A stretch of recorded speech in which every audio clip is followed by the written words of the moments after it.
My sister stole my fiancé. 3 years later, she laughed at dinner. Until my husband walked in. The familiar weight of the invitation in my purse felt heavier as I approached the entrance of Meridian Heights, watching my sister Cassandra position herself like a bouncer at the doors of what used to be our family's favorite restaurant. The sound of my parents' laughter drifted through the glass doors of the upscale establishment I knew better than anyone. The same restaurant where I'd once celebrated my engagement 3 years ago, before everything fell apart. "You can't seriously think you're welcome here," Cassandra said, her voice dropping to that condescending whisper I remembered so well. She smoothed down her emerald cocktail dress, a knockoff I immediately recognized from the preliminary sketches my designer friend had shown me during our coffee meeting last week, and blocked the entrance more firmly. "This is Meridian Heights, Brinley. The wine pairing alone costs more than you probably make in a month." If she only knew I'd personally selected those wine pairings with our sommelier during last month's menu renovation meeting. "It's Mom's birthday dinner," I said, my voice steadier than I expected.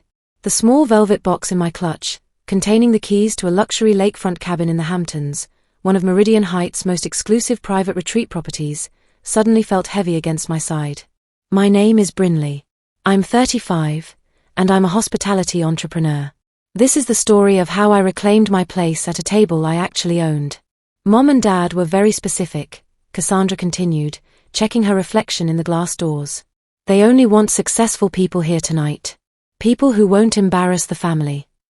She paused, her eyes scanning my simple black dress with obvious disapproval. "People who've moved on with their lives." The irony hit me like a physical blow. Just yesterday, I'd signed off on a $150 million expansion of the Meridian Heights restaurant group. Today, I was apparently too much of an embarrassment to enter my own flagship location. 3 years ago, when Cassandra had announced she was marrying my fiancé Trevor at our family's Thanksgiving dinner, they'd all rallied around her. "Sometimes love just happens," my mother had said, as if Trevor hadn't been planning our wedding just weeks before. When I'd left town to get my head straight, they'd assumed I'd disappeared into obscurity. So I'd let them think what they wanted. Let them believe I was struggling to rebuild my life in some distant city. Meanwhile, I'd built Meridian Hospitality Group into one of the most successful luxury restaurant and resort chains on the East Coast. The heartbroken ex-fiancé now owned 42 premium dining establishments across 5 states. "Brinley." My mother's sharp voice cut through my thoughts as she appeared behind Cassandra. "What are you doing here? We discussed this. You can't just show up uninvited." Actually, they had discussed it. I'd received a text message from my mother this morning. "Don't come to dinner tonight. It's at Meridian Heights. You can't afford it, and seeing Trevor and Cassandra together will just upset you. Don't make this harder on yourself." "I brought a gift," I said quietly, holding up the small velvet box. "Oh, what is it?" Cassandra laughed, her voice dripping with false sweetness. "A gift card to Applebee's? Or did you save up enough tips to buy something from Target?" My mother's eyes narrowed as she took in my simple clutch, a handmade Italian leather piece that cost more than Cassandra's car. "Whatever it is, I'm sure it's thoughtful. But tonight is about celebrating as a family, and seeing you here will just remind everyone of that unpleasant situation with Trevor." That unpleasant situation. As if my fiancé leaving me for my sister was nothing more than a minor social inconvenience. "You know how well Cassandra's been doing," Mom continued, warming to her favorite topic. "The promotion at the marketing firm, the beautiful house in Westchester, that gorgeous engagement ring Trevor gave her, twice the size of the one you had, by the way." She paused, giving me a critical once-over. "And you, well, at least you're trying to rebuild your life, I suppose." I thought about my penthouse overlooking Manhattan, my collection of vintage wines, the private helicopter I'd flown in on this morning. "Yes, Mom. At least I'm trying." "Speaking of trying," Cassandra smirked, "that dress, couldn't you have made an effort? This is Meridian Heights, not some chain restaurant where you probably work now." I ran my hand over the sophisticated black silk, custom-made by one of Milan's most exclusive designers, the same designer who had refused to work with Cassandra last month. A detail I'd learned when my stylist mentioned the incident during my last fitting. "It's what I could manage," I said mildly. "Well, you can't come in," Cassandra declared, crossing her arms. "We've reserved the entire private dining room. It's for family and distinguished guests only." The private dining room. My private dining room. The one I'd personally redesigned last year, down to selecting every piece of artwork and crystal stemware. Distinguished guests being? I asked, genuinely curious about who they'd invited. Oh, you wouldn't know them. My mother waved her hand dismissively. The Whitmore family, they own that successful law practice downtown. The Ashfords, old money, you know. And Mr. Davidson from First National Bank. All very important people.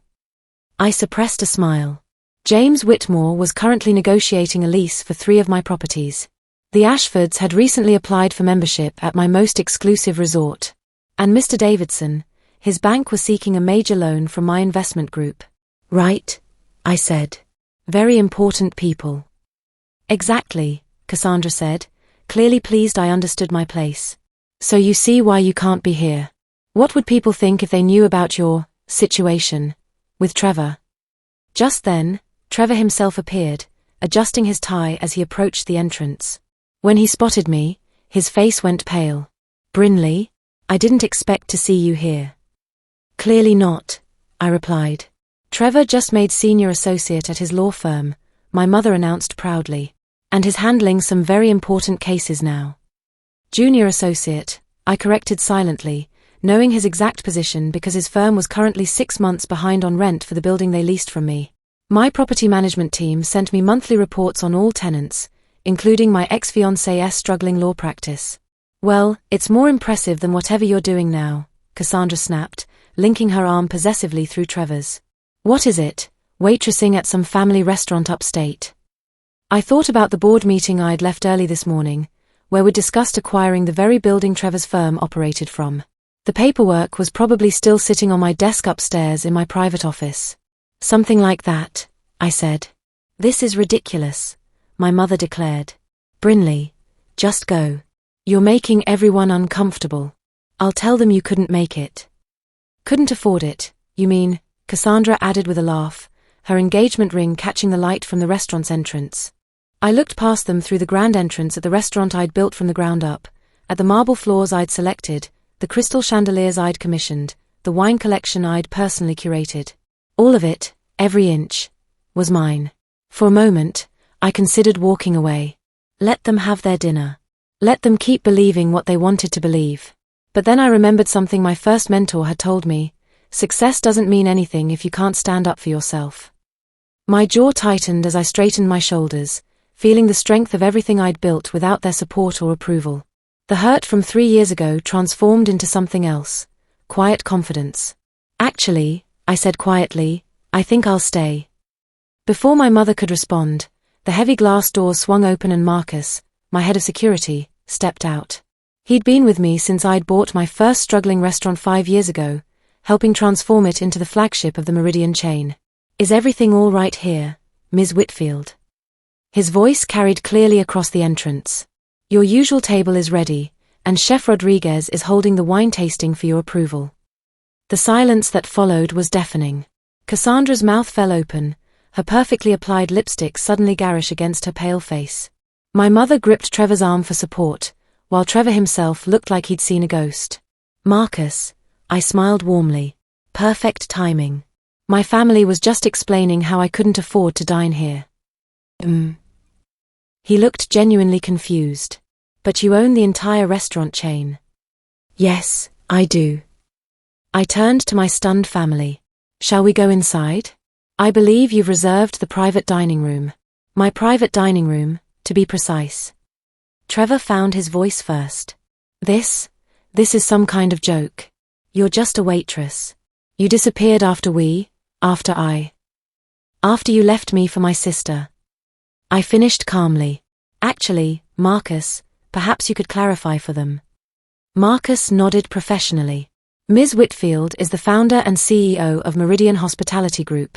She owns all 42 Meridian Heights restaurants nationwide, along with our resort properties and catering divisions. Cassandra's designer clutch slipped from her fingers, clattering on the marble steps. But that's impossible. Meridian Heights is worth hundreds of millions. Which makes your comment about me not being able to afford the wine pairing rather amusing, I finished for her. I stepped past them into my restaurant's lobby, where the staff immediately straightened to attention. Good evening, Ms. Whitfield, my maître d' called out. The Wellington room is prepared for your mother's birthday celebration. Thank you, Antoine. I turned back to my family, still frozen in the doorway. Coming. They followed me in silence, looking around as if seeing the restaurant for the first time. Every staff member we passed greeted me by name, each showing the genuine respect I'd earned through years of hands-on leadership and fair treatment. But your dress, my mother finally managed, staring at my simple black ensemble with new eyes. Custom made in Milan. Around 40,000, I believe. I have a terrible habit of not checking price tags anymore. I led them to the private elevator that required a special key card I pulled from my clutch. Unlike Cassandra's dress, which I believe is a knockoff. The real Valentino collection hasn't been released yet, I know because I attended the private showing last month. The elevator doors opened directly into the Wellington room, where my mother's birthday celebration was in full swing. The room fell silent as we entered. Brinley. My father stood up from his place at the head table, his face a mix of shock and confusion. What are you doing here? Your mother said you couldn't afford. To afford what, Dad? I interrupted, walking over to him. Happy birthday, Mom. I hope you don't mind that I'm crashing the party in my own restaurant. Your restaurant? Mr. Davidson from First National Bank stepped forward, his face breaking into a relieved smile. Ms. Whitfield. I had no idea you were related to the Ashworth family. We've been trying to secure a meeting with you for months about that loan application.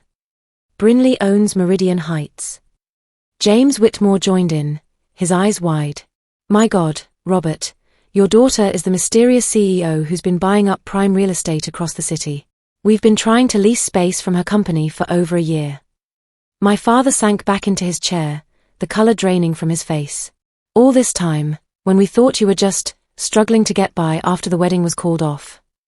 After my fiancé left me for my sister, I corrected, raising an eyebrow.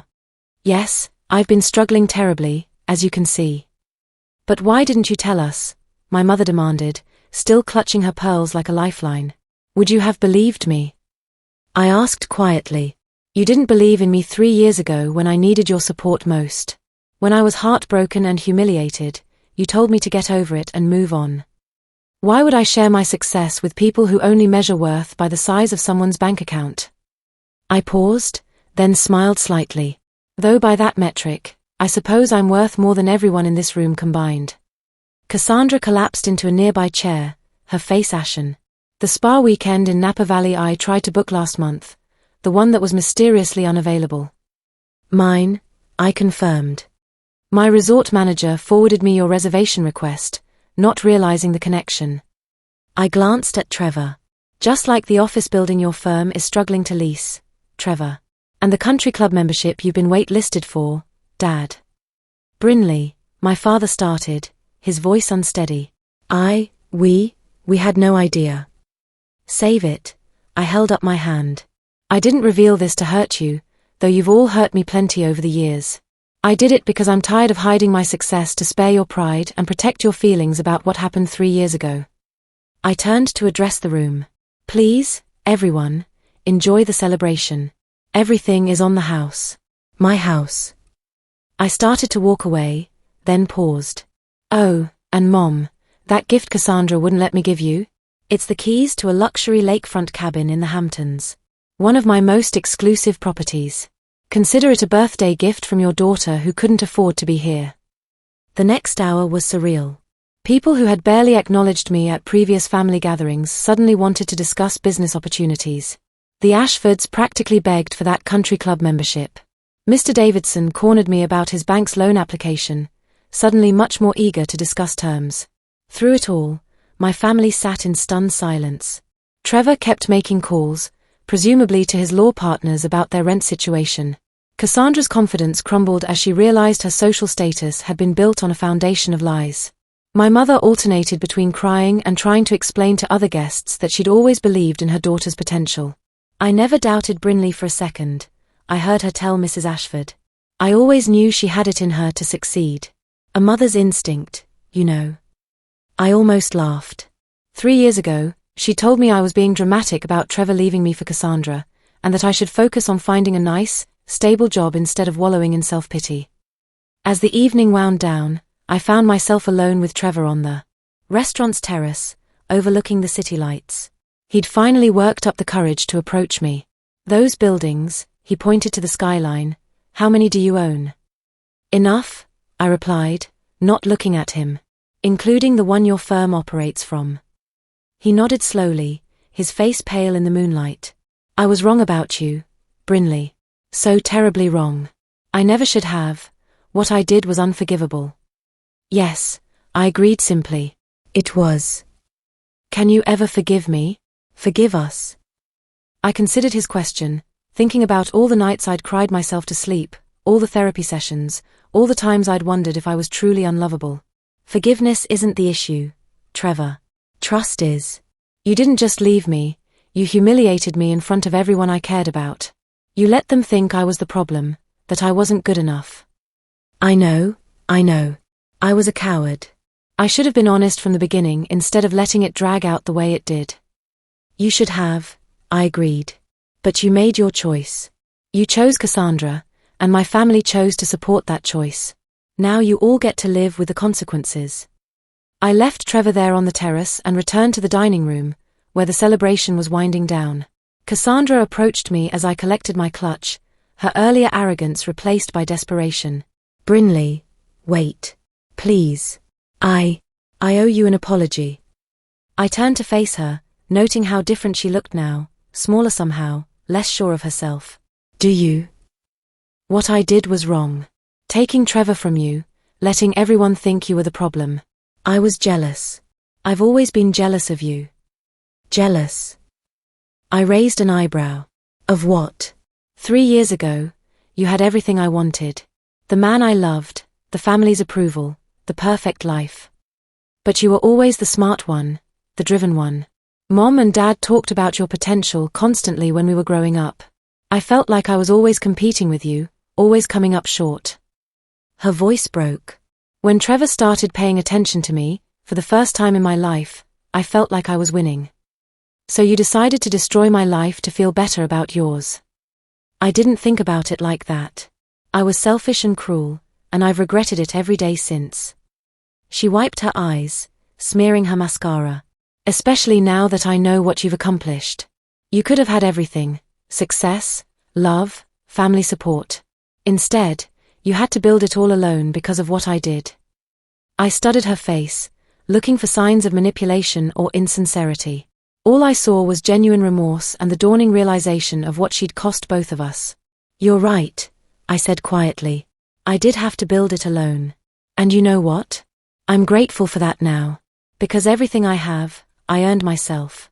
I don't owe it to anyone else's approval or support. I don't expect you to forgive me. I just wanted you to know that I'm sorry. Truly sorry." I nodded. "Thank you for saying that. It doesn't change what happened, but it means something." As I prepared to leave, my parents approached together, looking older than I remembered. "Brinley, sweetheart," my mother began, her voice trembling. "We need to talk. As a family.